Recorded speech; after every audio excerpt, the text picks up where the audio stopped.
Hey, welcome to the second course video for the song Damocles by Sleep Token and their album Even in Arcadia.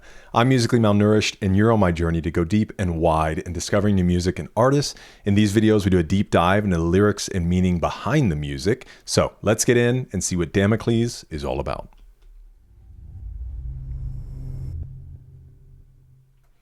Okay, so I think again, this is one of the songs that really focuses on kind of that struggle, the dichotomy between success and still feeling empty or having these certain struggles that success brings. Let's go ahead and just look at this annotation because it sets up Damocles pretty well. And I think the theme of the song.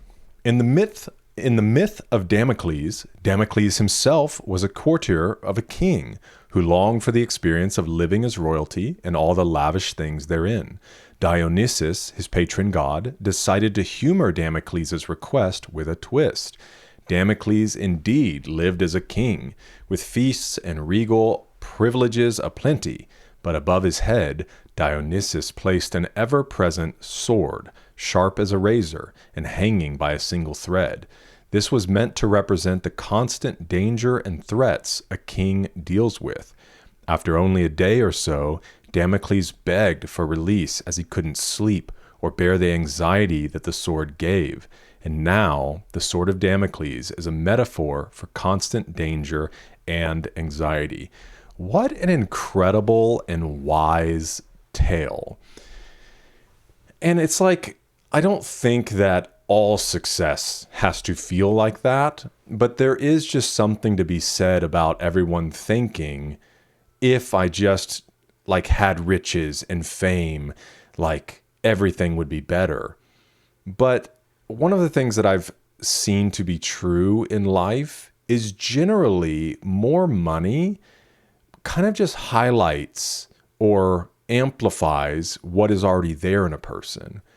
So if you have certain struggles internally, of course, monetary wealth can lift certain things, certain stresses, but it doesn't fill certain holes that exist in our hearts and in our minds. And sometimes it can just amplify those things. It brings on even new difficulties at times. And so, yes, I think being financially healthy, being in a place where, you don't have to stress about the bills, you don't have to stress about how much, making sure you put stuff back when you're checking out in the grocery store because maybe you don't have enough to cover it. The freedom to go on a vacation and not feel like you've got to stress your budget. Or obviously just the idea of living in generosity and being able to do for other people, as you feel led. Of course, that's a beautiful place to live. And I think something that we all desire, but we have to be careful that we as people, if you're not a generous person now to think, oh, well, when I get more money, then I'll be generous. It's not generally the case. Usually if you're selfish, it's just going to mean you're more selfish. And so we can't neglect the inner work of growing as a person, maturing, doing the hard work, the soul work, and at the same time, of course, trying to pursue the things that we want to be more stable financially or whatever it might be. It doesn't even have to be financial. It could be oh, well, if I was running this business, man, then I'd get to show up whenever I want and I wouldn't have to do the hard work. But, if you're actually going to be a good leader, a good manager, a good business owner, it brings a whole nother level of heartache. Of course, it is a struggle, and I've been in both positions, to show up to a job that maybe you're not super excited about, but the reality is it's set before you, here's what you need to do today, and you show up and you do the work, and then somebody cuts you a check, generally with taxes already removed from it. So of course there can be its own struggle in that, but to be the person that has to, number one, have whatever business there is, if it's a service or it's a store, to create and drum up the business, Like if you don't have anybody to sell to, you don't have anybody coming in your restaurant, whatever, nobody's making any money. So you've got to do that. You have the external upkeep of things, whether it's trucks or equipment, food supply, all of those things. And you may not be the person directly doing that, but you're the person that has to be delegating and training in raising up the person that's doing that. You're trying to keep a staff like happy and healthy, and that you've got the financial things, like you're the one having to take care of the taxes and make sure the payroll is there, and hopefully like there's enough to pay you after you've paid everybody else. And it's just, there's a whole nother level of difficulty that comes with that. And I know I'm harboring on this Damocles thing for a second, but I just think it's such a brilliant myth, a brilliant tale, and obviously ties into everything that's going on here. But it's just a beautiful picture, you know, like surrounded by wealth, but just like, like, yeah, oh, I hear you. Yeah, of course, I'll take the filet mignon. Oh gosh, you know, ooh, and then trying to sleep, and you just know this thing could swing and cut your head off any moment, man. Okay. So, well, I've been waking up under blades. So obviously it's that idea of the kind of the place of Damocles, the place of wealth and fame, but feeling under this blade that this thing could fall apart any moment, or that there are just these anxieties. It's interesting too, this blue blossom days. I was doing a little bit of digging into that. Here's what I found about blue blossoms.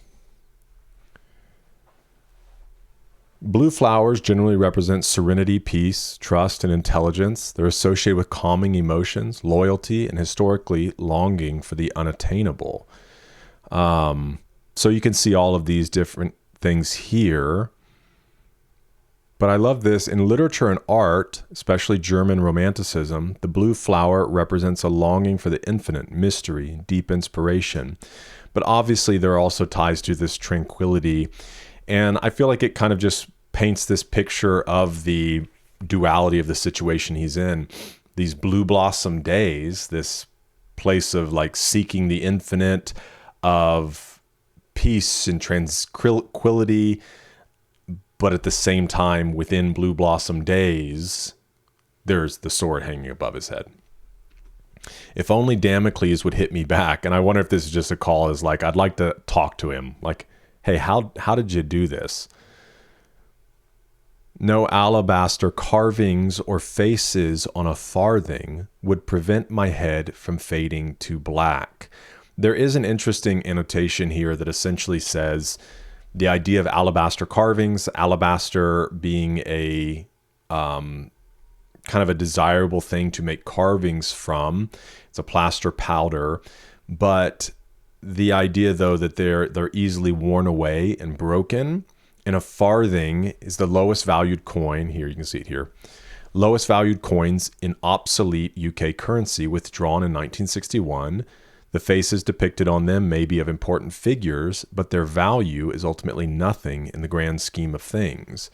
And so I think in the idea of him saying, an alabaster carving of me or my face being on a farthing, those things aren't going to prevent me from fading into nothingness. Like they're not ultimately going to immortalize me. They will pass away too.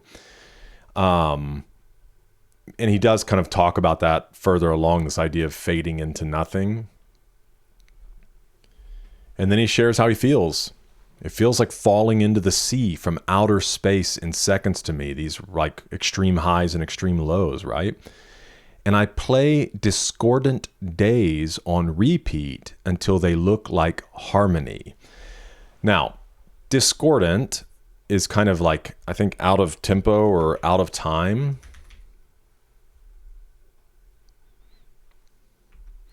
Discordant, disagreeing, or incongruous, harsh and jarring because of a lack of harmony.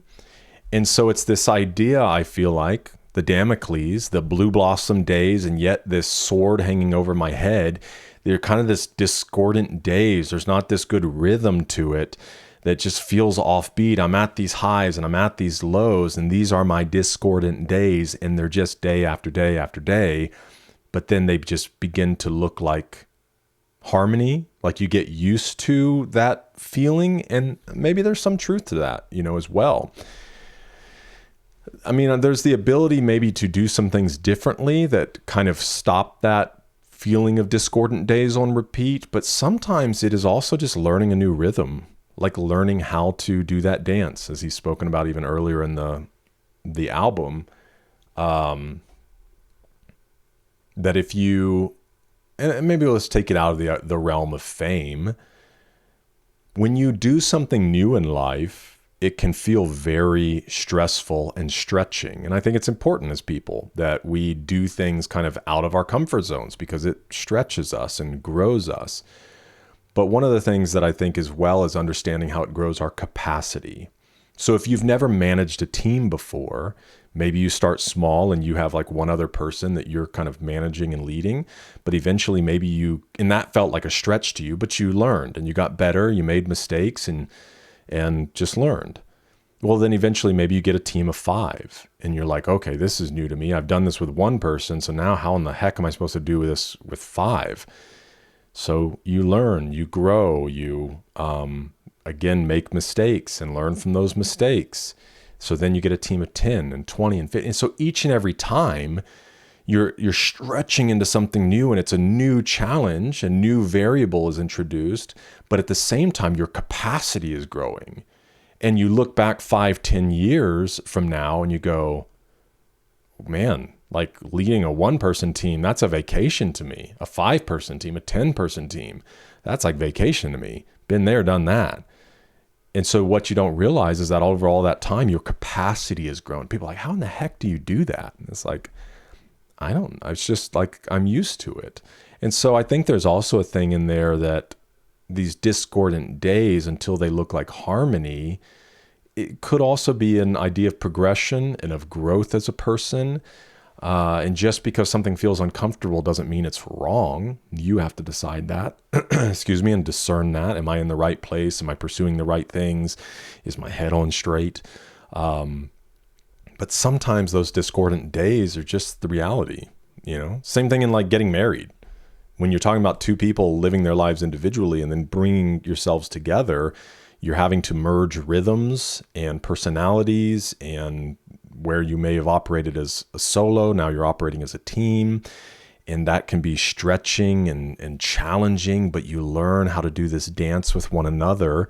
And eventually these things that felt like these discordant days, they begin to look like harmony. And it's not necessarily that everything is completely changed. Maybe you've just gotten better at how you handle the discordant nature of things. So I don't know. And sometimes it may just be like there's discordant days because of crap you're doing. You're causing the discordant days, and you got to figure that out and then like bring some harmony into that. In the chorus, when the river, gosh, such a beautiful song. I was re-listening to it before making this video. When the river runs dry and the curtain is so good. When the river runs dry and the curtain is called, so like the end of his career, how will I know if I can't see the bottom? That's really interesting. I think it's maybe this self-awareness of like, how will I know when this thing is over? Like, have I realized that maybe I'm done? This course, this river's run dry. The curtain is called. And athletes that like live beyond or like stay engaged in the game when they should have got out maybe a year, 2 years, 3 years before. And now you're on this like, the river's running dry, the curtain's called, but you like can't see the bottom. Come up for air and choke on it all. No one else knows that I've got a problem. What if I can't get up and stand tall? What if the diamond days are all gone? And who will I be when the empire falls? Wake up alone and I'll be forgotten. Man, that's so sad. I think all that's pretty self-explanatory in what he's communicating. It's just like, when this is all over, am I like, who am I going to be? Where am I going to be? And it can be that feeling again, if your whole life is wrapped up in a thing that you do, it can be a very jarring experience when you don't do that thing anymore. Which is why I think it's more important as to who we are. because who you are transfers between what you do. And so if all of your identity is wrapped up in something that you do, you can feel very lost when you don't do that thing. And some of that's natural. You know, if you were a teacher for 30 years and all of a sudden you're not, it's like, it can. Some people are like, hallelujah, done. But for some people, it could be just waking up like, oh, well, who the heck am I now? Because I was a teacher for 30 years. That's how I've been known. But if you've taken the time to make sure like you love the person that you've become, sure, there will be a natural transition into, you know, what you're doing and like your schedule and your rhythms changing. But it doesn't have to feel like now I have nothing left, because you've done the work as to who you are and hopefully, you know, built some good relationships. I don't know, for me, like, I think because a lot of my work is digital, I'll probably always be working to some extent. I love to create. I love to explore and do new things. And as long as my health is there and I'm learning and growing, you know, maybe you kind of take that place more of the mentor type role. And I would love to always do that. But I'm looking forward to one day, like having grandkids. Like I love being a father, and my wife and I, stupid. Like, well, it's not about me. Okay. But I'm getting a little emotional. You know, our kids don't fully have the relationships that we desired they did from their grandparents, because, you know, both my wife and I come from not the greatest relationships with our parents. And so I won't speak for my wife or for her parents, because I mean, I don't want to totally trash on any of our parents or grandparents, you know. But I do know that as parents, we have sought to do something different in our family. And so in the same, that's like a generation past as well. We're already thinking about who we desire to be as grandparents and involved in our kids' lives and our grandkids' lives, you know, there for the soccer practice. It doesn't have to be a soccer game or a basketball game, like there for the practices. Hey, you want me to pick them up from school today? Our kids being delighted for our kids to come over and spend a weekend with us, or whatever it is. Like, so all that being said, it's like, I know that whatever I do in life, I just don't attach my identity too much to it. Instead, I try to build, you know, a life outside of that, first and foremost with my own heart, my marriage, my relationship with my children, and that no matter what I'm doing in life, I'll have these rich things, if that makes sense. Verse 2, well, I know I should be touring. I know these chords are boring. So it's him just being kind of honest, but I can't always be killing the game. So this idea of maybe being a little bit tired and struggling creatively sometimes. No golden grand pianos or voices from the shadows will do anything but feel the same. To me, I think the idea of golden grand pianos is this like, well, let's read the annotation here for a second. Vessel could be saying, even if he finds the perfect music, the perfect melody, the perfect verses, won't change how he feels in the situation he's in. Even if he finds perfection, he will still have the same anxiety he has now. As far as the voices from the shadows, I feel like that could be this, like, it could be something maybe from the fans, but in the context of, well, and that could fit as well as the context of touring. He's talking about touring. He's talking about songwriting. So it could be voices from the shadows as far as like when you're on stage, everybody kind of seems like they're in shadows. To me, the idea of golden crayon pianos ties to the music writing. The voices from the shadows speaks to me of like the inspiration for writing, and where he's drawn a lot of that from. But that they just feel the same. It feels like falling into the deep. from somewhere way up over the peaks, and I play Discordant Days on repeat until the tape runs out. And then they have that tape sound in here. It's so cool. Okay, repeated chorus, the bridge. And nobody told me I'd be begging for relief, right? This is that story of Damocles. Let me be the king. Let me be the king. Okay. Well, you didn't tell me I'd be begging for relief when what is silent to you feels like it's screaming to me. Well, nobody told me I'd get tired of myself when it all looks like heaven, but it feels like hell. This line, what is silent to you feels like it's screaming to me. Just, especially when he talks about getting tired of himself, is like, I enjoy the silence personally. And because in the silence, like, I enjoy thinking, I enjoy strategizing, I enjoy getting lost in my imagination. But I know there have been times in my life that, like, when things felt really tumultuous, that didn't feel like a safe space.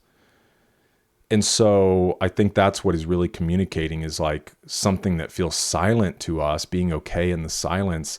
To him, the internal him is just screaming, dying on the inside.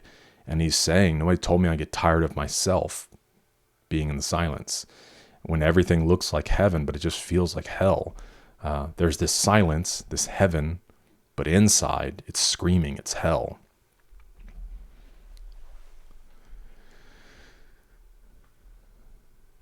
Yeah, and then a repeated chorus on the way out.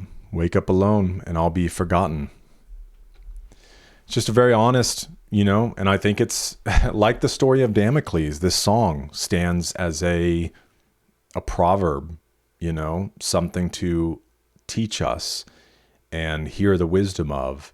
It's like Jim Carrey, saying, everybody thinks being famous, which I'm not quoting him exactly, but Jim Carrey, obviously one of the most famous people on the face of the earth, had obviously had revelations in the last decade or more of just like, I think, coming to this place of feeling, man, this feels so artificial, so empty. And, we have tragedies like Robin Williams. It's kind of the same thing, that story of Damocles, somebody that can be so loved by the world and yet hate himself, and feel so empty, so lost, brings so much joy to others and yet not find joy on his own. So take it for what it's worth as a cautionary tale. And let me know your thoughts on this one in the comments. What a beautiful song in every single way, and really just got me thinking a lot. So hope this has been helpful for you as well. Thanks for being with me. Hope to see you in the next one, because we're eating good.